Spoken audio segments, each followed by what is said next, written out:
السلام علیکم، میں ہوں نور اور آپ سن رہے ہیں نور ناول نگری پر فوجی کی جان از قلم ضرور شہ۔ یہ اس کی 26ویں قسط ہے۔ 5 سال پہلے وہ دانیال صاحب کو ہاں تو کر رہی تھی، مگر اس کا دل اس کی بات ماننے سے انکاری تھا۔ اس دن کے بعد وہ میراق اور انابیہ کو لے کر شیخ ولاہی آ گئی تھی۔ رفت بیگم دانیہ کے پاس آؤٹ آف کنٹری شفٹ ہو گئی تھیں۔ ان میں سکت نہیں تھی کہ اپنے بیٹے سے کیے وعدے کو توڑے، اسی لیے انہوں نے منہ موڑ لیا۔ منان کے ساتھ نکاح کی ڈیٹ اگلے جمعے کو سیٹ ہوئی۔ وہ غیر دانستہ طور پر جمعرات کی شام کو گھر سے باہر لان میں ٹہلنے کے لیے آئی۔ وہ 1 ہفتے سے احسن کو جیسے بھول ہی گئی تھی۔ اسے صرف دانیال صاحب نظر آ رہے تھے، کیونکہ ان کی خوشی آسمانوں سے باتیں کر رہی تھی۔ وہ لان میں پڑی کرسیوں پر جا کر بیٹھی۔ اس نے کرسی کے تختے پر سر گرا کر آنکھیں بند کر لیں۔ کافی دنوں بعد ایک یاد دماغ میں گھومی۔ امانت ہو تم میری، مجھے ڈر ہے خود ہی کہیں اس امانت میں خیانت نہ کر دو۔ اس نے فوراً ڈر کے مارے آنکھیں کھول لیں۔ اسے ایسا محسوس ہوا جیسے یہ آواز ابھی بھی اس کے کان میں پڑی تھی۔ مغرب کا وقت تھا، پرندے گھر کو لوٹ رہے تھے، کالی سیاہی آسمان پر پھیل رہی تھی۔ اس نے چاروں اطراف بے یقینی کے عالم میں دیکھا۔ پھر جو اس نے دیکھا اسے یقین ہی نہ آیا۔ احسن یونیفارم میں اپنا بیگ کندھے پر لٹکائے اس کی طرف چلتا ہوا آ رہا تھا۔ اس کی آنکھیں کھلی کی کھلی رہ گئیں۔ احسن اس کے قریب آ کر بیٹھ گیا۔ بالکل ساتھ والی کرسی پہ وہ اس کے ساتھ براجمان ہو گیا۔ وہ اسے پھٹی پھٹی آنکھوں سے دیکھ رہی تھی۔ احسن اس کی طرف دیکھ کر ہنسا اور بولا، فوجی کی جان، نظر لگاؤ گی کیا؟ عائشہ کو پھر اپنی سماعتوں پر یقین نہیں آیا۔ احسن نے ایک ہاتھ اس کے چہرے پر رکھ کر اس کا رخ اپنی طرف کر کے بولا، اتنی جلدی وعدہ توڑنے جا رہی ہو؟ عائشہ اس کا لمس پا کر رو دی اور بولی، خود تو اتنی دور چلے گئے ہیں، بابا جانی مزید دکھ برداشت نہیں کر سکتے۔ وہ کہتے ہوئے نظریں جھکا گئی تھی۔ احسن بولا، مگر تم تو کہتی تھی تم مجھ سے عشق کرتی ہو۔ اس نے نظریں اٹھا کر اس کی طرف دیکھا، پھر نظریں پھیر لی۔ احسن بولا، فوجی کی جان، ناراض ہو؟ وہ بولی، نہیں، بس خاموش ہوں۔ احسن، میرے بچوں کو دنیا لاوارث کہہ رہی ہے، میں کیسے برداشت کر لوں؟ احسن بولا، صرف تمہارے بچے ہیں کیا ڈاکٹر صاحبہ؟ کیا وہ میرا خون نہیں ہے؟ اور ہاں، وہ لاوارث نہیں، ان کا باپ مرا نہیں ہے اور ماں بھی بالکل سلامت ہے۔ وہ بولی، تو میں کیا کروں احسن؟ احسن نے اس کی دل کی جگہ پر ہاتھ رکھ کر کہا، جو یہ کہتا ہے بس چپ چاپ مان لو، کیونکہ میں یہاں پر تو ہوں اور آئندہ میں تمہاری آنکھوں میں آنسو نہ دیکھوں۔ کہا بھی تھا کہ میری قبر پر آ کر بہا لینا، پر نہیں، تمہیں تو ضدی بننے کا شوق ہے۔ احسن یہ کہہ کر کرسی سے اٹھا۔ عائشہ اپنے آنسو صاف کرتے ہوئے بولی، کدھر جا رہے ہیں؟ وہ بولا، زیادہ دور نہیں۔ پیچھے سے فیروزہ نے عائشہ کو آواز دی۔ عائشہ اس کی طرف مڑی۔ میں آ رہی ہوں، یہ کہہ کر وہ واپس احسن کی طرف مڑی۔ وہ جا چکا تھا، وہ وہاں پہ نہ تھا۔ تھوڑی دیر پہلے جو ایک محفوظ ہونے کا احساس، وہ غائب ہو گیا تھا۔ اس نے اپنے گرد لپیٹی شال کو مزید مضبوطی سے لپیٹ لیا۔ فیروزہ نے پھر سے آواز دی، بی بی جی، وہ بڑے صاحب بلا رہے ہیں۔ وہ بولی، ٹھیک ہے، تم چلو، میں آتی ہوں۔ وہ اندر گئی تو صالحہ بیگم اور دانیال صاحب بیٹھے چائے پی رہے تھے۔ وہ ان کے پاس جا کر بیٹھ گئی۔ وہ فزیکلی تو وہیں بیٹھی تھی، مگر مینٹلی وہ کہیں اور ہی پہنچی ہوئی تھی۔ تو کیا واقعی میں امانت میں خیانت کر دوں؟ کیا میری محبت اتنی کمزور ہے؟ کیا مجھے اللہ کو منہ نہیں دکھانا؟ کیا جواب دوں گی میں اللہ کو؟ اور اگر احسن شہید ہو سکتے ہیں تو کیا منان؟ کیا اس کے بعد مجھے ایک اور شادی کرنی پڑے گی؟ نہیں نہیں، ایسا کچھ بھی نہیں ہوگا۔ میں جس کی امانت تھی، میں اسی کی امانت رہوں گی، چاہے مجھے پوری دنیا سے ہی لڑنا پڑے۔ وہ فوراً اپنی جگہ سے اٹھی اور اپنے کمرے کی طرف چل دی۔ ایک بیگ نکالا جو اسے ضروری لگا، اس بیگ میں ڈال لیا۔ اپنی میراق اور انابیہ کی پیکنگ کر کے اس نے بیگز چھپا دیے۔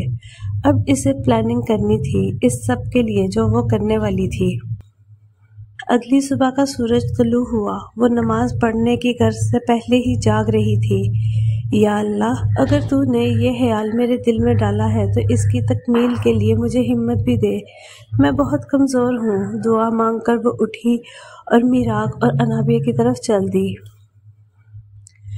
میراق اٹھ گیا تھا اور انابیہ ابھی سو رہی تھی۔ وہ بھی احسن کی طرح بہت سوتی تھی۔ نکاح شام کو تھا، صرف شیخ فیملی اور منان کی فیملی شامل ہوئی تھی۔ عائشہ نے اپنے منصوبے میں کسی کو شامل نہیں کیا تھا۔ اس دن کے واقعے کے بعد وہ سارا سے بہت کھچی کھچی سی رہنے لگی تھی۔ بہرحال شام 5 بجے کے قریب سارا اور مومنہ بیوٹیشین کو لے آئیں۔ آج اس نے گرے کلر کی میکسی پہنی ہوئی تھی جس کے اوپر پنک کلر کے بارڈر تھے۔ دوپٹے کو سر پر مہارت سے ٹکایا گیا تھا، گلے میں ہیرے کا چوکر اور کانوں میں ہیرے کے آویزے۔ ماتھے پہ ماتھا پٹی بھی باندھی گئی تھی۔ وہ بس ضبط کر کے وہاں بیٹھی تھی۔ بیوٹیشین جب اپنا کام کر چکی اور سارا اور مومنہ اسے واپس لے گئی، یہی وقت عائشہ کے لیے غنیمت تھا۔ وہ اپنی جگہ سے اٹھی اور کمرے کو لاک کر دیا۔ میراق اور انابیہ کے بکٹ کو پکڑا اور اپنے بیگز کو سنبھالتے ہوئے وہ دلہن کے روپ میں ہی اپنے کمرے سے نکلنے والے خفیہ راستے سے باہر نکل گئی۔ اور پھر جب انسان اللہ سے دعا مانگتا ہے اور وہ جائز ہو تو بھلا وہ ہمارے راستے کیسے ٹال سکتا ہے؟ بیسمنٹ والے راستے پر عام طور پر گارڈز کھڑے ہوتے ہیں، مگر آج وہ لوگ مین گیٹ پر کھڑے تھے۔ وہ بڑی احتیاط سے شیخ ولا سے باہر نکلی۔ وہ تو اسی گھر میں پلی بڑھی تھی، یہاں کے تو ایک ایک چپے سے وہ واقف تھی۔ اب وہ بیچ سڑک پر ٹیکسی کو ہاتھ دے رہی تھی۔ ایک ٹیکسی اس کے سامنے رکی۔ وہ اس میں بیٹھ گئی۔ بیٹھتے وقت اسے محسوس ہوا کہ منان نے اسے دیکھا ہے، مگر اس نے وہم مان کر جھٹک دیا۔ اب ٹیکسی ایئرپورٹ کی طرف رواں دواں تھی۔ وہ جس حلیے میں وہاں آئی تھی ہر کوئی اسے مڑ مڑ کر دیکھ رہا تھا۔ اس نے انگلینڈ کی ٹکٹس بک کروائی تھی بیکاز اس کے پاس وہاں کی سٹیزن شپ بھی تھی اور اس اعتبار سے وہ وہاں کی شہری ہی تھی۔ پلین ٹیک آف کرنے والا تھا۔ وہ جلدی سے اپنی سیٹ تلاش کرتی ہوئی وہاں بیٹھی۔ اپنی نشست پر بیٹھ کر اس نے ایک سرد آہ بھری۔ وہ یہ کیا کر رہی تھی؟ ایسے سفر میں نکل آئی تھی جہاں سے واپسی ممکن نہیں تھی، مگر اسے یقین تھا اللہ اس کے ساتھ ہے۔ اس کے پاس اس کے بچے تھے، اس کی دنیا تھی، اور اسے کیا چاہیے تھا؟ اس نے اپنے کپڑے تبدیل کرنے مناسب سمجھے۔ وہ میراق اور انابیہ کو ایئر ہوسٹس کی نگرانی میں چھوڑ کر خود واش روم کی طرف چل دی۔ اس نے بیگ میں سے ایک ٹی شرٹ نکالی۔ اس کے اوپر فوجی کی جان لکھا ہوا تھا۔ یہ اس نے اسپیشلی عید کے لیے پرنٹ نکلوایا تھا تاکہ جب احسن گھر واپس آئے تو وہ یہ پہن کر اس کے سامنے آئے، مگر قسمت کے کھیل۔ اس نے اپنے بہتے آنسو صاف کر کے جلدی سے وہ ٹی شرٹ پہنی اور ساتھ میں بلو کلر کی پینٹ۔ اس نے اپنے بالوں کو پونی ٹیل میں مقید کیا اور اپنا منہ دھویا۔ پھر وہ ہوڈی پہن کر اپنا بیگ پکڑ کر باہر نکل آئی۔ مومنہ اور سارا واپس کمرے میں آئیں، لیکن دروازہ لاک تھا۔ مومنہ نے فوراً ارحم کو آواز دی۔ اب وہ دونوں دروازہ کھٹکا رہی تھیں، مگر اندر سے عائشہ کوئی رسپانس ہی نہیں دے رہی تھی۔ ارحم نے ان دونوں کو سامنے سے ہٹاتے ہوئے دروازہ توڑا۔ وہ تینوں جب اندر آئے تو کوئی بھی نہیں تھا، نہ عائشہ، نہ انابیہ، نہ میراق۔ بیڈ پر ایک نوٹ پڑا تھا اور بیسمنٹ والا راستہ کھلا تھا۔ ارحم نے کانپتے ہاتھوں کے ساتھ وہ نوٹ اٹھایا۔ اس نوٹ پہ لکھا تھا، میں آپ لوگوں سے بہت دور جا رہی ہوں، مجھے ٹریس مت کیجیے گا، میں مر کر بھی اس امانت میں خیانت نہیں کروں گی، ہو سکے تو مجھے معاف کر دیجیے گا، عائشہ احسن۔ یہ سب پڑھ کر ارحم کو بہت دکھ ہوا۔ اس کی بہن کہاں چلی گئی اسے بتائے بغیر؟ وہ تو اتنی بڑی نہیں ہوئی تھی، وہ تو ابھی بھی چھوٹی ہی تھی۔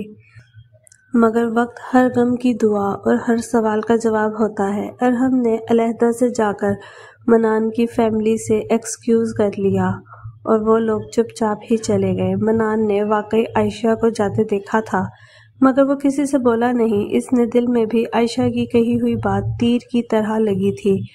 وہ اس کا مداوع کرنا چاہتا تھا۔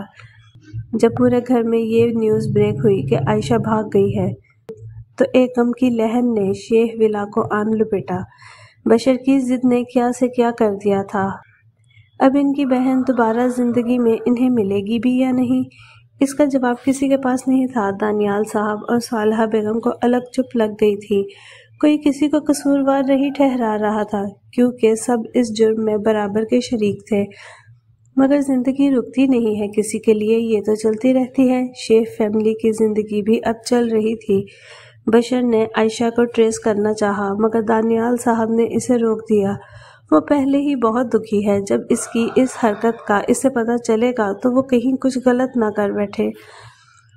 عائشہ ادھر جا کے اسپیشلائزیشن کر رہی تھی۔ 2 سال پر لگا کر کہاں اڑ گئے پتہ ہی نہیں چلا۔ میراق اور انابیہ 3 سال کے ہو چکے تھے۔ ایک دن وہ اپنے فلیٹ میں اپنے بچوں کے ساتھ بیٹھی کھیل رہی تھی۔ اس کے موبائل پر اچانک رنگ ہوا۔ اس نے موبائل پر دیکھا تو فیس بک کا نوٹیفیکیشن آیا ہوا تھا۔ ارحم نے ایک تصویر میں اسے ٹیگ کیا تھا۔ اس تصویر میں ارحم اور اس کی نوزائیدہ بیٹی تھی، ساتھ میں ملائکہ بھی تھی۔ اس نے ان دونوں کو سینے سے لگایا ہوا تھا۔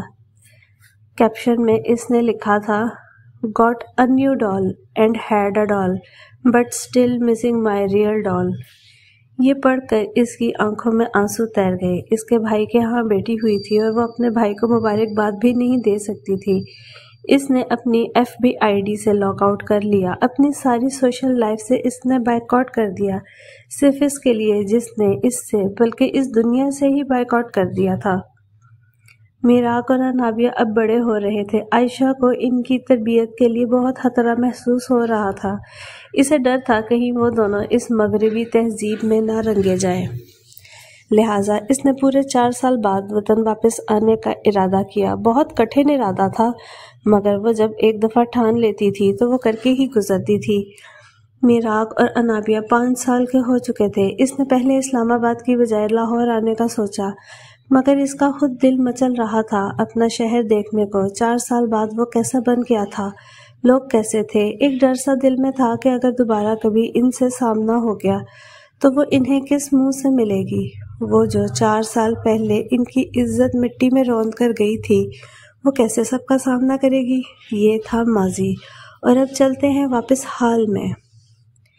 عائشہ 6 سالہ میراق اور انابیہ کو لے کر پارک آئی تھی۔ وہ دونوں جھولے جھول رہے تھے اور عائشہ ایک سنگی بینچ پر بیٹھی تھی۔ چال ویسی ہی ہرنی جیسی تھی۔ کالے گھنے لمبے بالوں کو کٹوا کر شانوں تک لایا گیا تھا۔ اب جہاں لباس جینز ٹی شرٹس ہوتا تھا، اب وہاں پہ ایک کرتا، کیپری اور دوپٹہ شانے پہ لٹکایا گیا تھا۔ اینک شخصیت کا حصہ بن چکی تھی اور پیروں میں سادہ سا مگر برانڈڈ جوتا۔ میک اپ کے نام پہ وہ آج بھی لال لپسٹک ہی لگایا کرتی تھی، وہ بھی کبھی کبھی۔ خوبصورت آج بھی اتنی ہی تھی، بس رشتوں کا روپ اڑ گیا تھا۔ وہ سنگی بینچ پر بیٹھی تھی اور میراق اور انابیہ اسے جھولے پہ بیٹھ کر ہاتھ ہلا کر دکھا رہے تھے اور وہ مسکراتی ہوئے انہیں دیکھ رہی تھی۔ اچانک پیچھے سے ایک جانی پہچانی آواز آئی، "نہیں بابا کی جان، کسی کو تنگ نہیں کرتے"۔ وہ شخص شاید اپنے بچے کو سمجھا رہا تھا۔ عائشہ کو آواز جانی پہچانی تو لگی، لیکن یہ آواز کس کی تھی وہ یہ یاد نہ کر سکی۔ اپنوں کی آواز ہونے تو ایک عرصہ بیت چکا تھا۔ اس نے پیچھے مڑ کر دیکھا تو اپنی سرزنش کیے بغیر نہ رہ سکی۔ اس آواز کے مالک نے اسے دیکھ لیا اور اپنے بیٹے کا ہاتھ پکڑ کر اسی کی طرف چلا آیا۔ وہ سنگی بینچ پر بیٹھا اور اپنے بیٹے کو حکم دیا، "جاؤ فارس، جا کر کھیلو"۔ وہ بچہ بھی جھولوں کی طرف بھاگا۔ عائشہ اس کے بیٹھنے کی وجہ سے تھوڑا سا سمٹ کر بیٹھ گئی۔ اس نے اس وجود کو دیکھنا بھی پسند نہ کیا اور اپنے بچوں کو ہی دیکھنے لگی۔ "کیسی ہو؟" اس وجود کے مالک نے اس سے پوچھا۔ "بالکل ٹھیک ہوں، کوئی کام تھا؟" سرد لہجے میں جواب آیا تھا۔ اس وجود نے ایک سرد آہ بھری اور بولا، "ایسا کیوں؟" وہ بولی، "کیا ہے نا، جب تک کوئی کام نہیں ہوتا تم کسی کو بلانا بھی پسند نہیں کرتے۔ I am right mister Adnan Abid?" چہرہ ویسا ہی سرد اور غصے سے بھرپور تھا۔ عدنان ہنسا اور بولا، "کیا عمدہ یادداشت کی مالک ہو تم۔ مجھے معاف کر دو، میں نے تو توبہ کر لی ہے"۔ عائشہ طنزیہ ہنسی اور بولی، "یہ معجزہ کب ہوا عدنان؟" عدنان بولا، "جب خود بیٹی کا باپ بنا۔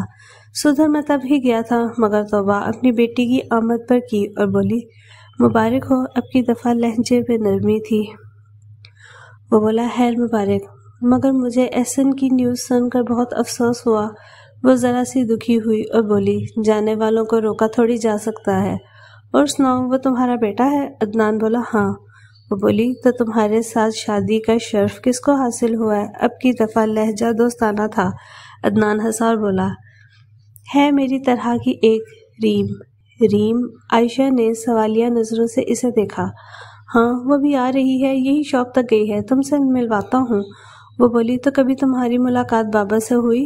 وہ بولا نہیں، ایک دفعہ گیا تھا ان کے پاس، تب تم چلی گئی تھی، سب سے معافی مانگی تھی، مگر دانیال انکل مجھ سے نہیں ملے۔ وہ بولی اچھا۔ اس نے ایک نظر عدنان کی طرف دیکھا جو واقعی وقت کے ساتھ بدل گیا تھا۔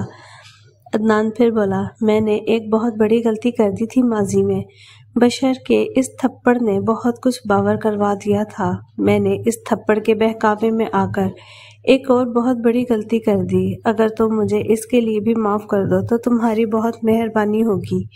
وہ بولی کون سی غلطی؟ عدنان اپنی ہتھیلیاں مسلتا ہوا بولا یاد ہے تمہیں ایک شام کال آئی تھی کہ احسن کی ڈیتھ ہو گئی ہے اور تب تمہارا ایکسیڈنٹ بھی ہوا تھا؟ عائشہ کے ذہن میں بہت سی یادیں گھومی۔ وہ بولی تو وہ کال تم نے کی تھی؟ وہ بولا ہاں، مجھے معاف کر دو۔ عائشہ نے مطمئن لہجے میں کہا کوئی بات نہیں، تمہیں ندامت ہوئی یہی بات میرے لیے کافی ہے، ویسے بھی تمہاری اس کال سے میرا بہت فائدہ ہوا تھا۔ عدنان کو احساس شرمندگی نے آ گھیرا۔ اسی آسنا میں میراق انابیہ بھاگ کر اس کے پاس آئے۔ وہ دونوں مشترکہ بولے چلے ماما۔ عدنان نے ایک دفعہ ان دونوں کی طرف دیکھا، پھر عائشہ کی طرف دیکھا۔ عدنان کو عائشہ کے بچوں کی خبر نہیں تھی۔ وہ اس کی نظروں کا مفہوم سمجھ کر بولی میرے بچے ہیں میراق، انابیہ، اپنے انکل کو سلام کرو۔ السلام علیکم انکل۔ ان دونوں نے اس کی طرف دیکھ کر مسکراتے ہوئے کہا۔ میراق کی آنکھیں دیکھ کر وہ بولا آشی یہ تو بالکل ہی اپنی ماما جیسا ہے۔ فارس بھی بھاگ کر عدنان کی طرف آ چکا تھا۔ عائشہ نے جھک کر فارس کو بوسہ دے کر کہا یہ اپنے بابا پر نہ جائے بس، اور وہ دونوں ہنس دیے۔ وہ بولی تمہاری بیگم نہیں آئی ابھی تک؟ اور وہ وہیں پیچھے سے ریم ان کی طرف بڑھی آ رہی تھی۔ اف عدنان، اتنا رش تھا وہاں پہ۔ عدنان کے ساتھ ایک اور عورت کو دیکھ کر ریم کی چھٹی حس جاگی۔ ریم ادھر آؤ۔ عدنان نے محبت سے اس کا ہاتھ پکڑ کر اپنی طرف کھینچا۔ اس سے ملو، یہ ہے میری کزن عائشہ۔ ریم بولی اوہ السلام علیکم، کیسی ہیں آپ؟ میں بالکل ٹھیک ہوں، یہ آپ کی بیٹی ہے؟ اس نے ریم کے ایک ہاتھ میں پکڑی سینے سے لگائی ہوئی بچی کو دیکھ کر کہا۔ اس نے اس بچی کو گود میں لیا۔ عدنان بولا یہ میری پرنسس ہے زینب، ماشاءاللہ بہت پیاری ہے۔ ماما، بیبی؟ انابیہ نے عائشہ کی گود میں پکڑی بچی کو دیکھ کر کہا۔ ہاں میرے سوہنے بیبی، چھوٹا سا بیبی۔ پھر وہ بولی مجھے اجازت دیں، انابیہ اور میراق کو ہوم ورک بھی کروانا ہے۔ عدنان اور ریم بھی اپنے بچوں کو لے کر پارکنگ کی طرف بڑھ گئے۔ عائشہ نے میراق اور انابیہ کا ہاتھ پکڑا اور اپنی کار کی طرف بڑھ گئی۔ ماما وہ کون تھے؟ کار میں بیٹھ کر میراق نے پوچھا۔ بیٹا وہ آپ کے انکل تھے، میرے کزن عدنان۔ وہ بولا ماما ہمارے بھی کوئی کزن ہیں۔ اس کی بات پر عائشہ کو سمجھ نہ آئی کہ وہ کیا کہے، بس یہ بولی بیٹا آپ کو کیا کزنز کی ضرورت ہے؟ میں آپ کی ماما آپ کے لیے کافی نہیں ہوں؟ اس نے مرر سے پچھلی سیٹ پر براجمان بہن بھائی کی جوڑی کو محبت پاش نظروں سے دیکھا۔ میراق نے انابیہ کی نقل اتاری جو اپنے سر پر ٹکائی دونوں پونیوں کو بار بار کس رہی تھی۔ انابیہ نے اسے نقل اتارتے دیکھا تو فوراً ہی ماں کو دہائی دینے لگی۔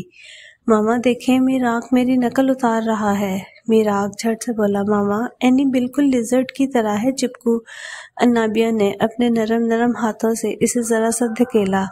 عائشہ ان دونوں کو لڑتا دیکھ کر بولی اب تم دونوں بس کرو، نہیں تو میں تم دونوں کو واپس نینی کے پاس چھوڑ آؤں گی۔ میراق ہنس دیا۔ انابیہ کو اس کی ہنسی زہر معلوم ہوئی، پھر وہ اگنور کرتی ہوئی اپنی ماما کے لیے ایک اور بڑا امتحان لے آئی۔ وہ بولی ماما کیا آپ کا بھی کوئی بردر تھا؟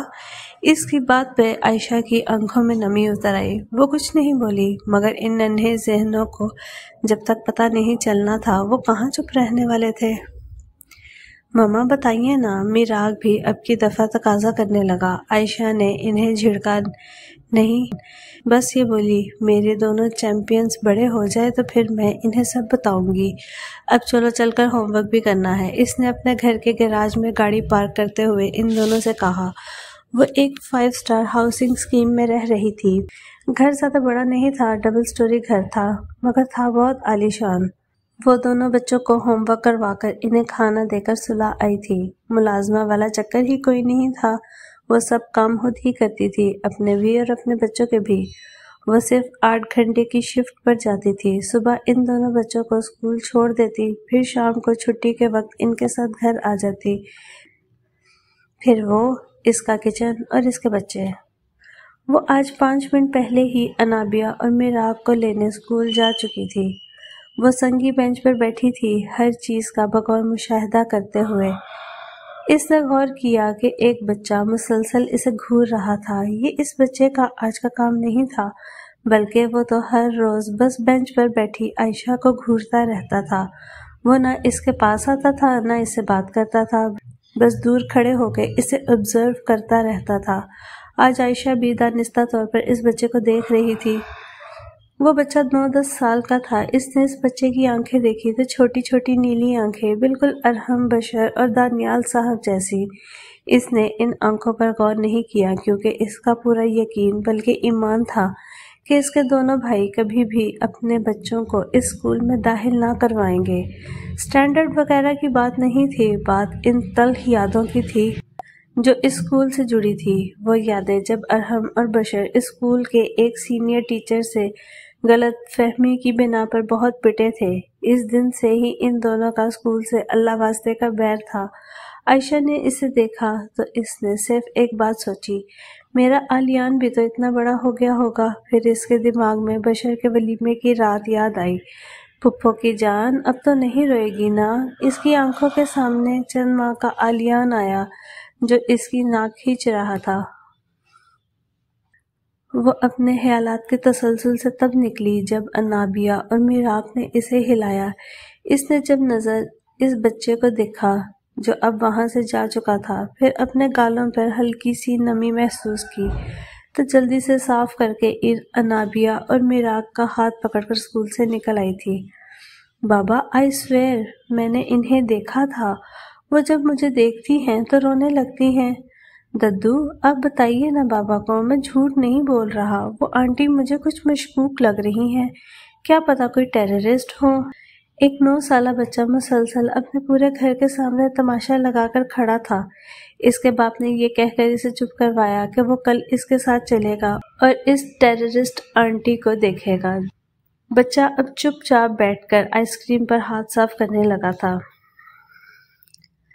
اچھا ننسا پلیز دیکھ لو، میری بہن نہیں ہو، صرف آج بچوں کو گھر چھوڑ دو، سیریسلی آئندہ کبھی نہیں کہوں گی۔ عائشہ نے فون پر ننسا کی منتیں کی۔ ننسا جو کہ اس کی دوست اور میراق اور انابیہ کی ٹیچر تھی، کسی بھی شرط پر یہ بات ماننے سے انکاری تھی۔ ہرگز نہیں، پتہ ہے تمہارا بیٹا مجھے ٹیچر سمجھتا ہی نہیں ہے۔ جب وہ اسکول سے باہر نکل آتا ہے، ننسا نے اسے اپنی وجہ بتائی جو انتہائی معقول وجہ تھی۔ لاسٹ ٹائم جب وہ ان دونوں کو ان کے گھر چھوڑنے گئی تھی، اس کا استقبال پانی سے بھرے ہوئے غباروں سے ہوا تھا، کیونکہ ان کی ماں انہیں پہلے ہی بتا چکی تھی کہ وہ آج انہیں لینے نہیں آ پائے گی۔ وہ دونوں اپنا منصوبہ سویرے ہی بنا کر چل دیے۔ ننسا کو یاد آتے ہی اس نے توبہ کر لی۔ عائشہ بولی، اچھا نا پلیز دیکھ لو، اچھا تم دونوں کو گھر میں داخل کروا کر خود فوراً واپس آ جانا، بس گھر کو لاک لگا دینا۔ ننسا اس بات پر مان گئی اور بولی، اچھا ٹھیک ہے، اور فون بند کر کے رکھ دیا۔ چھٹی کے بعد ان دونوں کو وہ گھر پر چھوڑ آئی تھی۔ آج 2-3 کیسز ایکسٹرا آ گئے تھے، اسی لیے عائشہ ان دونوں کو لینے نہ گئی تھی۔ تو کہاں ہے وہ تمہاری ٹیررسٹ آنٹی؟ اس بچے کے باپ نے اس سے پوچھا۔ وہ بچہ بولا، وہ آج نہیں آئی ہوں گی، انہیں کوئی سیکرٹ انفارمیشن دیتا ہوگا، اسی لیے انہیں آپ کے آنے کا پتہ چل گیا ہوگا۔ بابا جانی، آئی ایم ناٹ لائنگ۔ اس کے باپ نے جھنجھلا کر اس کا ہاتھ پکڑا اور اسے گھر واپس لے آیا۔ میراق، ہم دونوں ماما کے لیے کچھ بنائیں؟ انابیہ نے اپنی عادت سے مجبور پونیاں کستے ہوئے میراق سے کہا۔ چلو بناتے ہیں، مگر اینی ہم دونوں کو تو کچھ بنانا ہی نہیں آتا۔ انابیہ بولی، کچھ بھی بنا لیتے ہیں، ماما تھکی ہوئی واپس آئیں گی، پھر ہم دونوں کے لیے کھانا بنانے پہ لگ جائیں گی، انہیں کتنی تھکاوٹ ہو گئی ہوگی نا۔ چلو پھر کچھ کرتے ہیں۔ میراق اس کی تقریر سن کر فوراً جوش سے اٹھا۔ وہ دونوں کچن میں داخل ہوئے تو کسی ماہر خانسامہ کی طرح ان دونوں نے ایپرن باندھے۔ پتہ نہیں باندھنے تو انہیں آ نہیں رہے تھے، مگر ماں کو ایسا کرتے دیکھا تھا، اسی لیے ایک دوسرے کی کمر کے پیچھے ڈوریوں کو جھنجھال پورا بنا رہے تھے۔ پھر لمبے لمبے ایپرن جو ان کے تقریباً پیروں تک آ رہے تھے کے ساتھ چولہے کی طرف بڑھ گئے، مگر یہ کیا ان دونوں کے ننھے ننھے ہاتھ چولہے تک نہیں پہنچ رہے تھے، ان دونوں کا قد ہی اتنا سا تھا۔ پھر اینی، انابیہ بولی، اچھا چلو چھوڑو، ہم دونوں آٹا گوندتے ہیں۔ میراق آدھا آٹا سر پر گرا کر تھال میں بھر کر لے آیا۔ اب ان دونوں نے اس تھال کو نیچے رکھا اور اس میں پانی ڈال کر گوندنے لگے۔ 5 منٹ بعد تھال میں آٹا ہی تھا، مگر گوندا ہوا یا بغیر گوندا ہوا؟ نہیں، بلکہ آٹے میں پانی کم ڈالنے کی وجہ سے وہ کافی سخت ہو چکا تھا۔ میراق بولا، چلو یہ گوند لیا، اب سالن پکاتے ہیں۔ انابیہ بولی، ایڈیٹ، بنانا آتا ہے تمہیں سالن؟ میراق بولا، چلو ہم ماما کے لیے کپ کیک بناتے ہیں، وہ مجھے بنانے آتے ہیں۔ انابیہ بولی، اچھا ٹھیک ہے۔ اب وہ کچن کی حالت پر ترس کھائے بغیر اپنی ماں کے لیے کپ کیک بنانے لگے۔ شام کو عائشہ بچوں کے لیے کھانا لے کر آئی تھی۔ وہ گھر میں انٹر ہوئی تو پورے گھر میں گھپ اندھیرا تھا۔ اس نے مین بورڈ سے جا کر لائٹس آن کی۔ پورا گھر ایک دم جھلملا اٹھا۔ لاؤنج میں صوفے سارے الٹ پلٹ ہوئے پڑے تھے، جیسے کوئی تازہ جنگ پلاسی کر کے گیا تھا۔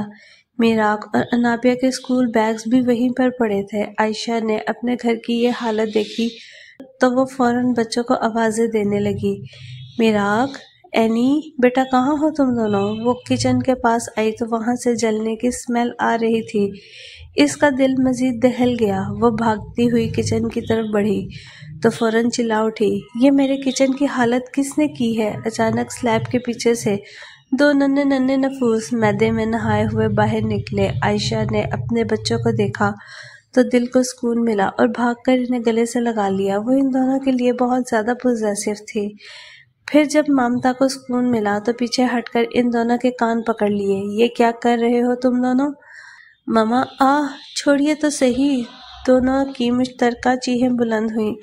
اور یہ کیا حلیہ بنایا ہوا ہے؟ ماما، ہم دونوں مل کر آپ کے لیے کھانا بنا رہے تھے۔ انابیہ نے زبان کھولی۔ ماما، اسی نے مجھے کہا تھا، اسی لیے میں آیا۔ میراق نے انگلی کا نشانہ اس کی طرف کرتے ہوئے کہا۔ عائشہ کو اس وقت ان پہ بلا کا پیار آیا۔ وہ بولی، یونیفارم کیوں نہیں چینج کیا تم دونوں نے؟ چلو اب چل کر نہاؤ اور کپڑے چینج کرو، پھر ہم مل کر ڈنر کرتے ہیں۔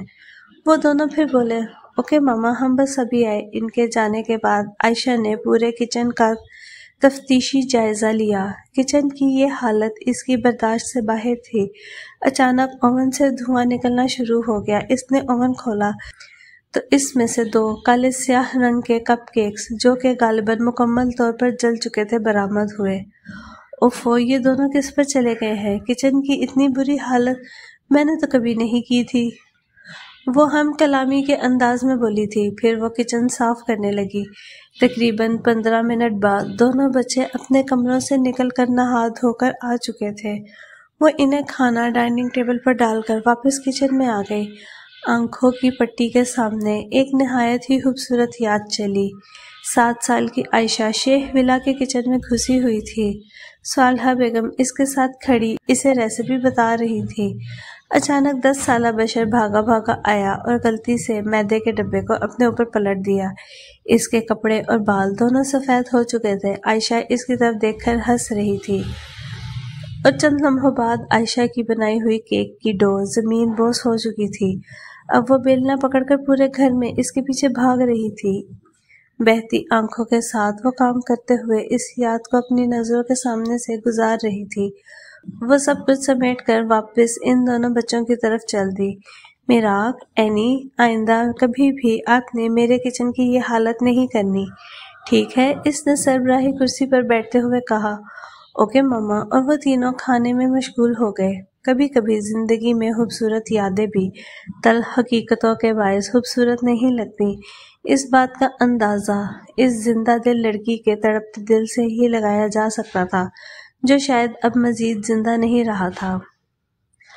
عائشہ ہر جمعرات کو ان دونوں بچوں کو لے کر احسن کی قبر پر آتی تھی۔ وہ آج بھی اس کی قبر سے باتیں کر رہی تھی۔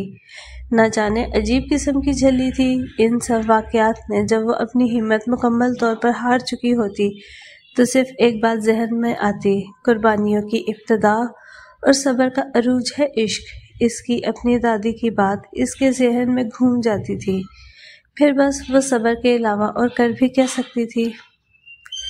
اس کے بچے حساس نہیں تھے۔ اس نے ان کی شخصیت میں مستقل مزاجی پیدا کی تھی۔ وہ ان دونوں کو احسن کی قبر پر بس اس غرض سے لاتی تھی کیونکہ اس کی قبر پر بڑا شہید لکھا ہوا تھا۔ تاکہ جب بھی وہ اپنے باپ کے نام کے ساتھ شہید دیکھے تو ان کا سر فخر سے بلند ہو جائے۔ اسے پاکستان آئے سال ہونے کو آیا تھا، مگر ابھی تک شیخ فیملی کا کوئی فرد اس سے نہیں ملا تھا، مگر عائشہ کے ساتھ اتفاقات تو بہت پرانی ڈیل کر کے بیٹھے تھے۔ وہ انابیہ اور میراق کو لینے اسکول آج 10 منٹ پہلے ہی پہنچ گئی تھی۔ ہر دفعہ کی طرح آج بھی وہ بچہ اسے ہی گھور رہا تھا۔ اس دفعہ اس سے رہا نہیں گیا، وہ اس بچے کی طرف چل دی۔ وہ سنگی بینچ پر اس بچے کے ساتھ بیٹھ گئی۔ بچے نے چند لمحے ادھر ادھر دیکھا، پھر جب گارڈ کو کھڑے دیکھا تو پھر صحیح ہو کر بیٹھ گیا۔ السلام علیکم، عائشہ نے سلام میں پہل کی۔ وعلیکم السلام، بچے نے جواب دیا۔ پھر بچہ اس کی آنکھوں میں دیکھ کر بولا، آپ کا نام کیا ہے؟ یہ سوال تو عائشہ کرنے آئی تھی۔ وہ مسکرا کر بولی، ڈاکٹر عائشہ۔ بچے کا منہ حیرت کی وجہ سے کھلا کا کھلا رہ گیا۔ وہ بولا، تو آپ ڈاکٹر ہیں، آپ ٹیررسٹ نہیں ہیں؟ عائشہ نے اس کی طرف حیرت سے دیکھا اور بولی، ٹیررسٹ؟ بچہ بولا، نہیں کچھ نہیں، میں تو ایسے ہی مذاق کر رہا تھا۔ چھٹی کی بیل بجی اور ایک بچی بھاگتی ہوئی اس بچے کے پاس آئی۔ چلیے بھائی، اس بچی نے پھولے پھولے لال گالوں کے ساتھ کہا۔ عائشہ نے بچی کی طرف دیکھا تو بولی، بیٹا یہ آپ کی بہن ہے؟ وہ بچہ بولا، نہیں کزن ہے آنٹی۔ اچانک ہی ایک مردانہ آواز عائشہ کے پیچھے سے اسے سنائی دی۔ چلو بچوں، اس کی پشت آواز کے مالک کی طرف تھی۔ چھوٹی بچی فوراً چلاتی ہوئی اس وجود کی طرف بھاگی۔ تایا جان! اس وجود نے اس چھوٹی سی بچی کو گود میں اٹھایا اور اپنے بیٹے کی طرف بڑھ گیا، جو کسی عورت عائشہ کے ساتھ بیٹھا ہیلو ہائی کر رہا تھا۔ آواز کیوں جانی پہچانی تھی؟ اس آواز سے کیوں ایک رشتہ سا محسوس ہو رہا تھا؟ عائشہ کے دماغ میں ایک ہی بات سوجھی تھی۔ بچے کا باپ اس چھوٹی سی بچی کو پکڑے بینچ کی طرف بڑھا، وجاہت کے تمام تر ریکارڈ توڑتے ہوئے۔ 3 پیس سوٹ میں ملبوس، بال ماتھے پہ بکھرے ہوئے، کالے سیاہ بال جن میں چند سفید بال بھی تھے لیکن خوبصورتی میں اضافہ ہی کر رہے تھے، ہلکی بیئرڈ، ایک ہاتھ پہ رولیکس، آنکھوں پہ گلاسز جو اس چھوٹی سی بچی نے اس کے اوپر چڑھتے ہی اتار دیے تھے اور اپنے چھوٹے سے منہ پر لگا لیے تھے۔ ہیلو، وہ عائشہ کی طرف بڑھتے ہوئے اس سے بولا، السلام۔ اگلا فقرہ اس کے منہ میں ہی رہ گیا۔ عائشہ نے اس کی طرف دیکھا تو اوپر کا سانس اوپر اور نیچے کا نیچے رہ گیا۔ آنکھوں کے بند سے آنسوں کا سیلاب ٹوٹا۔ ارحم بھائی، عائشہ بے اختیار بولی۔ ارحم کی حالت بھی اس سے زیادہ جدا نہیں تھی، مضطرب سی حالت۔ عائشہ؟ ارحم نے اس چھوٹی سی بچی کو نیچے رکھ دیا۔ عائشہ کو ڈر تھا کہ ابھی ارحم اس کے منہ پر ایک زوردار تھپڑ مارے گا اور اپنے بچوں کو وہاں سے اٹھا کر لے جائے گا اور اسے وارننگ دے کر جائے گا کہ آئندہ وہ اسے شکل بھی نہیں دکھائے۔ مگر یہ کیا ہوا؟ ارحم نے فوراً اسے گلے لگا لیا۔ بھائی کا لمس پا کر اس سے رہا نہ گیا اور بلک بلک کر رو دی۔ 4 بچے بہت انہماک کے ساتھ سارا منظر دیکھ رہے تھے۔ 2 بچے جو ارحم کے ساتھ تھے اور 2 میراق اور انابیہ۔ ارحم نے اسے خود سے دور ہٹایا اور بولا، کہاں چلی گئی تھی؟ ہاں، ذرا بھی خیال نہیں آیا کہ ہم لوگوں پہ کیا بیتے گی؟ اور عائشہ نے بے یقینی کی سی کیفیت میں اس کا چہرہ چھوا جس پر ایک قطرہ بہا ہوا تھا۔ اس آنسو کو اپنی انگلی کے پوروں پر لیا اور فوراً نظریں جھکا گئی۔ او تیری! تو یہ پھپھو جانی ہے؟ اچانک اس بچے کی آواز نے ان دونوں کو چونکایا۔ ارحم اپنے بیٹے کی بات پر ہنسا۔ عائشہ اب اس بچے کی طرف دیکھ کر بولی، یہ میرا آلیان ہے نا بھائی؟ اس نے آنسو صاف کرتے ہوئے کہا۔ ارحم نے مسکرا کر سر اسبات میں ہلا دیا۔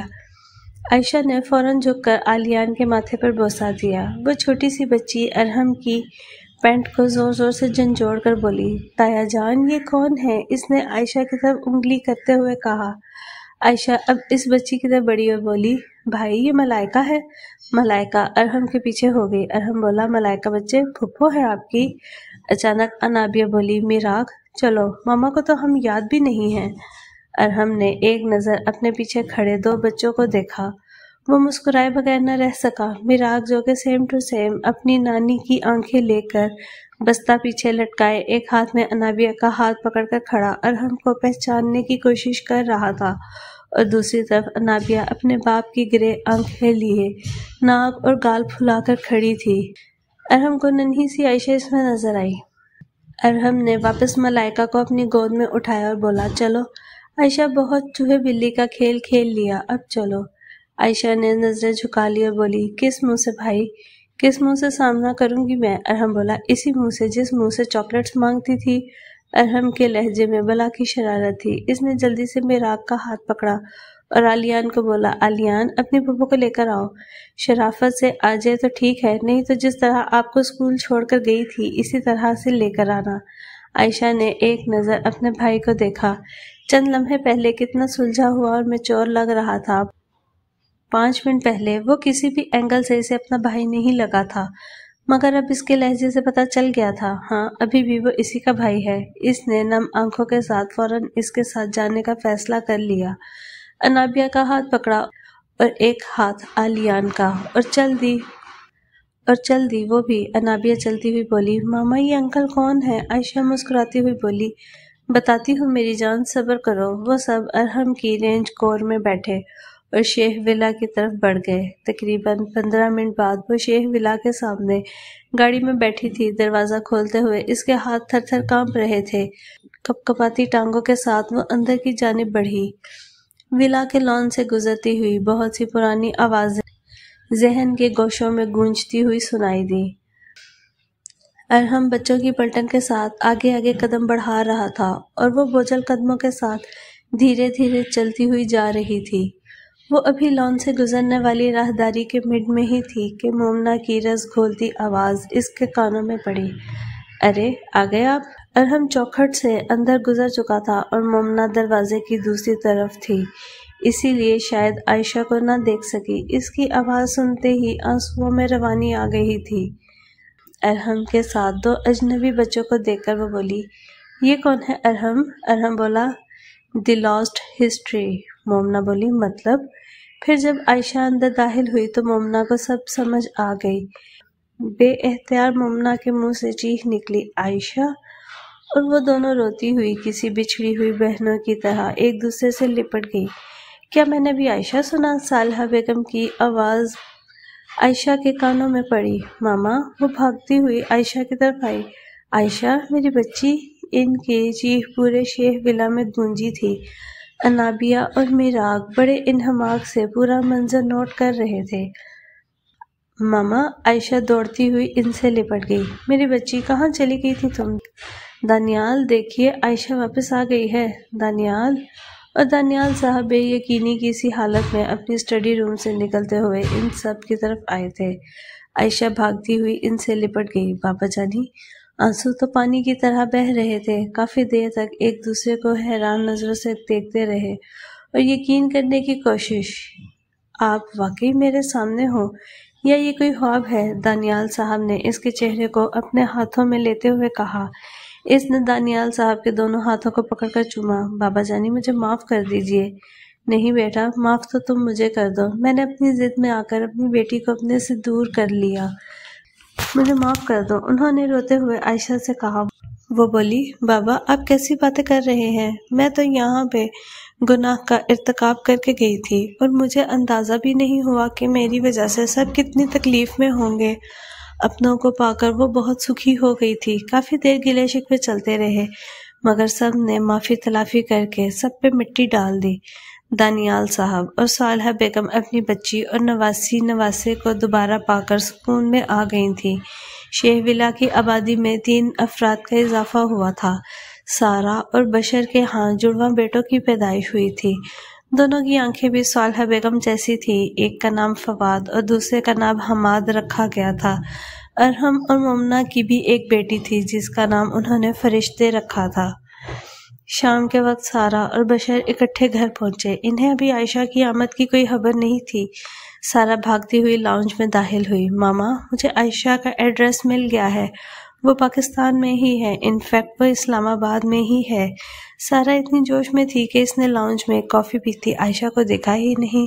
سب سارا کی طرف دیکھ کر مسکرا رہے تھے۔ بشر بھی اب لاؤنج میں پہنچ چکا تھا، سب کو مسکراتا دیکھ کر بولا، واقعی سارا کو تو آج قارون کا خزانہ مل گیا، ہم لوگ کل ہی جا کر اپنی بہن کو لے کر آتے ہیں۔ عائشہ بولی، کل کیوں، آج کیوں نہیں؟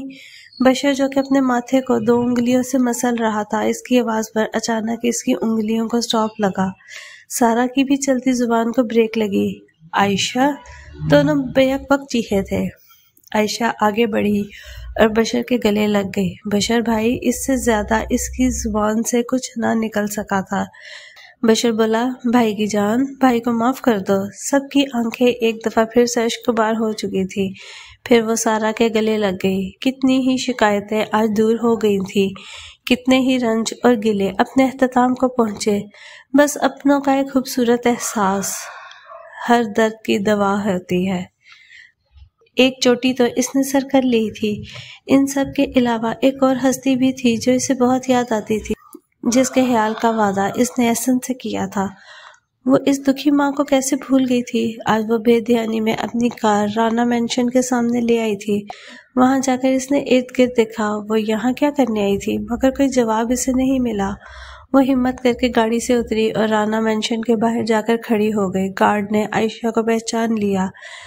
پتہ نہیں اب کوئی ادھر رہتا بھی ہوگا کہ نہیں۔ میں نے جانے انجانے میں پتہ نہیں کتنے رشتے اپنے بچوں سے دور کر دیے تھے۔ وہ رانا مینشن کے سامنے کھڑی ہو کر یہ سب کچھ سوچ رہی تھی۔ اس کی آنکھیں ایک دفعہ پھر بغاوت پر اتر آئی تھی۔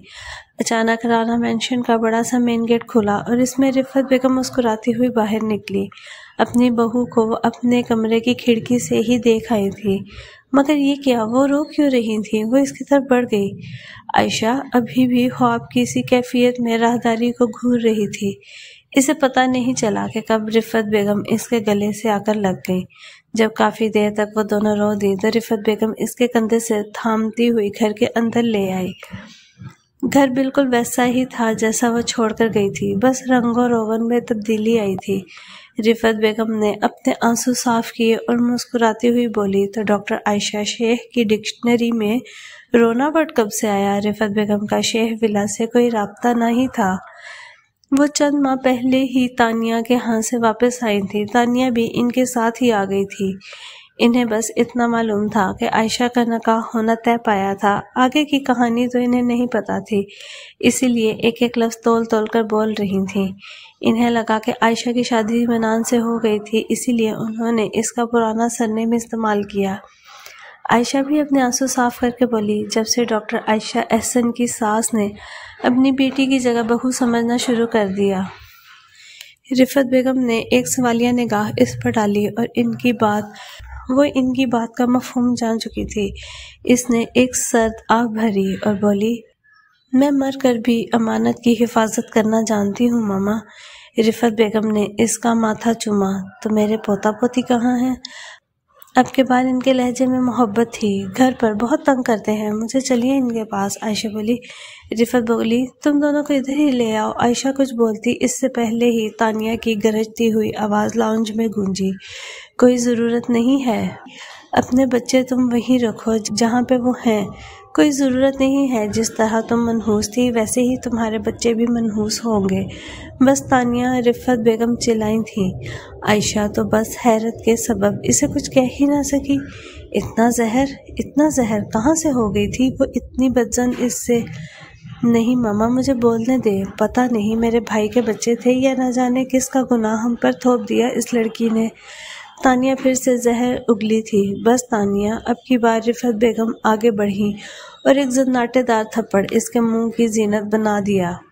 عائشہ جو پہلی بات پہ ہی ساکت کھڑی تھی، تھپڑ کی آواز پر چونک اٹھی۔ ماما، آپ نے اس کے لیے مجھے تھپڑ مارا، اس کے لیے جو آپ کا بیٹا کھا گئی؟ اب کی بار بھی وہ زہر ہی اگلی تھی۔ تانیہ، میری تربیت میں کہاں کمی رہ گئی تھی جو تم نے کسی اور کی عزت اچھالنے میں لمحے بھر کی دیری بھی نہ لگائی؟ وہ بھی میری بیٹی ہی ہے، سمجھی تم؟ آئندہ کبھی میں تمہارے منہ سے اس قسم کی بکواس نہ سنوں۔ اور یہ کہہ کر وہ پلٹی ہی تھی کہ اپنے آگے عائشہ کو ہوش سے بے خبر ہوتے دیکھا۔ وہ صوفے پر گر چکی تھی۔ یہ وہ تانیہ تو نہیں تھی جو اسے اپنی بہن مانتی تھی، تو یہ سب کچھ کیا تھا؟ وہ سمجھنے سے قاصر تھی۔ رفعت بیگم صوفے پر گرتی عائشہ کی طرف بڑھی۔ اٹھو عائشہ، اٹھو، انہوں نے عائشہ کا گال تھپ تھپاتے ہوئے کہا۔ انہوں نے عائشہ کے چہرے پر پانی کے چھینٹے مارے اور وہ فوراً اٹھ بیٹھی۔ رفعت بیگم بولی، بیٹا، میں تانیہ کی جگہ تم سے معافی مانگتی ہوں۔ تانیہ پیر پٹکتی ہوئی دوسرے روم میں چلی گئی۔ ماما یہ سب کیا ہو رہا ہے؟ تانیہ آپ بھی اس قدر بدظن کیوں ہو گئی ہیں مجھ سے؟ وہ ہوش سنبھالتی ہوئی بولی۔ رفعت بیگم نے ایک سرد آہ بھری اور بولی، بیٹا وقت اور حالات نے اسے ایسا بنا دیا ہے۔ تمہارے جانے کے بعد سے تانیہ کی نند نے اسے تم سے بدظن کر دیا ہے۔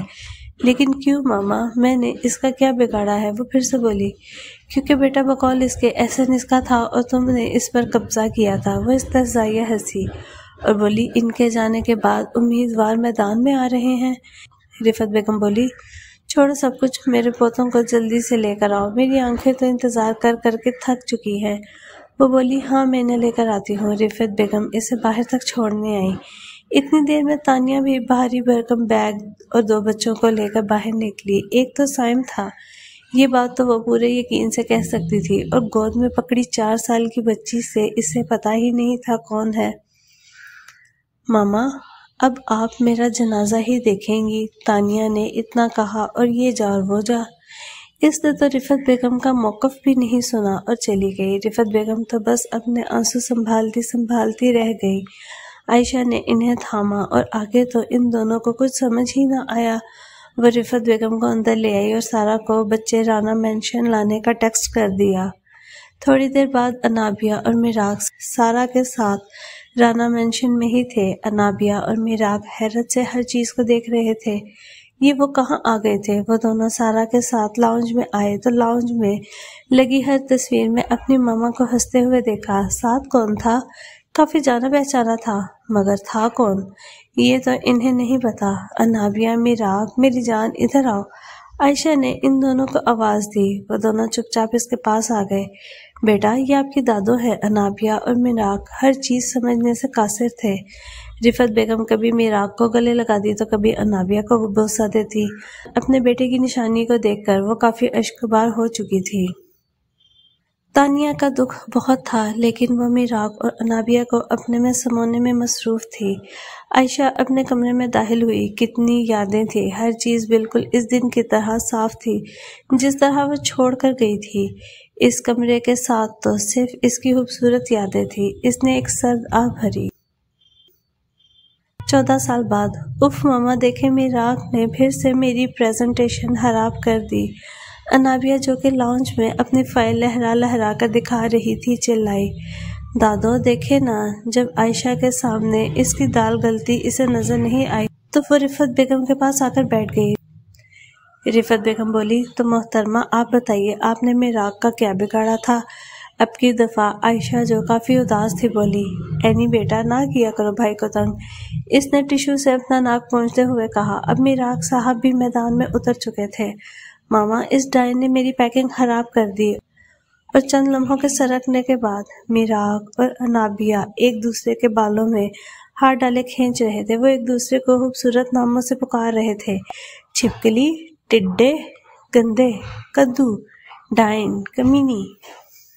ہر بار کی طرح آج عائشہ انہیں چھڑوا نہیں رہی تھی، کیونکہ اس کی وجہ تو وہ سب جانتے تھے۔ اچانک رفعت بیگم اپنی ہنسی دباتے ہوئے بولی، بس کرو تم دونوں۔ ان دونوں کی آواز میں ان دونوں نے ایک دوسرے کو چھوڑ دیا۔ رفعت بیگم نے اپنے آنسو پونچھے، عائشہ کی طرف اشارہ کیا تو وہ دونوں عائشہ کی طرف متوجہ ہو گئے۔ ماما آپ رو رہی ہیں؟ انابیہ نے آگے بڑھ کر اس کی گردن کے گرد اپنے بازو پھیلائے، اپنے آنسو چھپاتی ہوئی بولی، نہیں ماما کی جان۔ میراق بھی اب اپنی ماں کی طرف بڑھا اور بولا۔ عائشہ مزید برداشت نہ کر پائی اور میراق کے ساتھ لگ کر رو دی۔ انابیہ نے غصے سے بھری نظر سے میراق کو دیکھا۔ میراق کو ابھی فرق نہیں پڑتا تھا کہ انابیہ اب کیا ری ایکشن دے رہی تھی۔ اسے تو صرف اپنی ماں کی فکر تھی جو کہ بلک بلک کر رو رہی تھی۔ اس کی آنکھیں تو پہلے ہی رو رو کر سوج چکی تھیں اور اب ایک دفعہ پھر سے ہچکی بن چکی تھی۔ جب وہ چند لمحے رو دی اور اس کا دل ہلکا ہو گیا تو میراق بولا، ماما آپ کیوں رو رہی ہیں؟ عائشہ نے جلدی سے اپنے آنسو پوچھے اور انابیہ بولی، نہ جاؤ تو کیا مسئلہ ہے تمہارے ساتھ؟ وہ فل غصے میں بولی۔ اس کی بات سن کر عائشہ سیدھی ہوتی ہوئی بولی، اسے مت روکو، اپنے بابا کی طرح اسے بھی مجھے تنگ کرنے میں مزہ آتا ہے۔ ماما پلیز اب تو نہ ایسے کہیں، کیوں بچوں والی حرکتیں کر رہی ہیں؟ میراق بھی اب بول پڑا تھا۔ عائشہ نے ایک سرد آہ بھری اور اپنا ایک ہاتھ اس کے چہرے پر رکھتے ہوئے بولی، تم نہیں سمجھو گے، ماں ہوں میں تمہاری، ماں کا دل نہیں لا سکتے تم کہیں سے۔ رفعت بیگم سب کچھ خاموشی سے دیکھ رہی تھی۔ کہاں سے لے آیا تھا وقت سب کو؟ ابھی کل ہی کی تو بات تھی کہ احسن پاس آؤٹ ہو کر سوڈ لے کر آیا تھا اور اپنے پہلے مشن پر وزیرستان گیا تھا، اور آج میراغ پاس آؤٹ ہو کر تیسری سوڈ گھر لے آیا تھا۔ اب اپنے باپ کی طرح پہلے مشن پر جا رہا تھا وزیرستان۔ عائشہ 2 دن سے مسلسل رو رہی تھی۔ سب باری باری اسے سمجھا چکے تھے مگر وہ ماننے کو تیار نہیں تھی۔ انابیہ اپنی ماں کو اتنی تکلیف میں نہیں دیکھ سکتی تھی، اسی لیے اس نے میراغ کو ہر طرح سے منانے کی کوشش کر لی تھی مگر وہ مان ہی نہیں رہا تھا۔ دادو آپ سمجھائیے نا ماما کو، میراغ نے رفعت بیگم کو دہائی دی تھی۔ رفعت بیگم نے ایک سرد آہ بھری اور بولی، اب تم لوگوں کے کہنے سننے سے نہیں سمجھے گی۔ عائشہ نے ایک نگاہ ان پر ڈالی، وہ کیسے بھول گئی؟ اگر اس نے اپنے شوہر کو کھویا تھا تو انہوں نے اپنا بیٹا کھویا تھا۔ عائشہ نے اپنا سر ان کی گود میں رکھ دیا۔ رفعت بیگم نے میراغ اور انابیہ کو جانے کا حکم دیا۔ وہ چپ چاپ وہاں سے چلے گئے۔ اب وہ عائشہ سے مخاطب ہوئی، اتنا ڈر تو مجھے بھی نہیں لگا تھا۔ عائشہ بولی، میرے پاس تو کچھ بھی نہیں ہے اس کے علاوہ۔ بولی انابیہ، کچھ نہیں لگتی کیا تمہارے؟ عائشہ بولی، وہ تو پرائی ہے جیسے میں پرائی تھی، ایک دن پر لگا کر اڑ جائے گی، میں تو خالی ہاتھ رہ جاؤں گی۔ رفعت بیگم بولی، بیٹا ابھی تک تمہیں کیوں سمجھ نہیں آئی کہ خدا کی آزمائشوں میں بندے سے مدد نہیں مانگی جاتی؟ وہ بولی، ماما میں تو تب بھی مدد کسی سے نہیں مانگی تھی، ان دونوں کو لے کر نکل گئی تھی۔ کیا حاصل ہوا مجھے سوائے میراغ کی نافرمانی کے؟ اصل میں میراغ نے پوری فیملی کے خلاف جا کر آرمی میں جاب لے لی تھی۔ وہ کہتے ہیں نا، شہیدوں کا لہو ہمیشہ بہتا رہتا ہے، تو بھلا اس لڑکے میں 2 شہیدوں کا خون تھا، تو بھلا یہ خون کیسے رکتا؟ اس خون نے تو بہنا ہی تھا۔ رفعت بیگم بولی، اتنا نا امید مت ہو خدا سے، اس کی سلامتی کی دعا کرو، اس سے رخصت کر دو، پتا تو ہے باپ کی خصوصیت لے کر آیا ہے۔ عائشہ آخری بات پر اٹھی اور بولی، اب کرنا تو پڑے گا۔ وہ سمجھ چکی تھی مگر اداس وہ ابھی بھی اتنی ہی تھی، مگر اب وہ اسے خوشی خوشی گھر سے بھیجنے والی تھی۔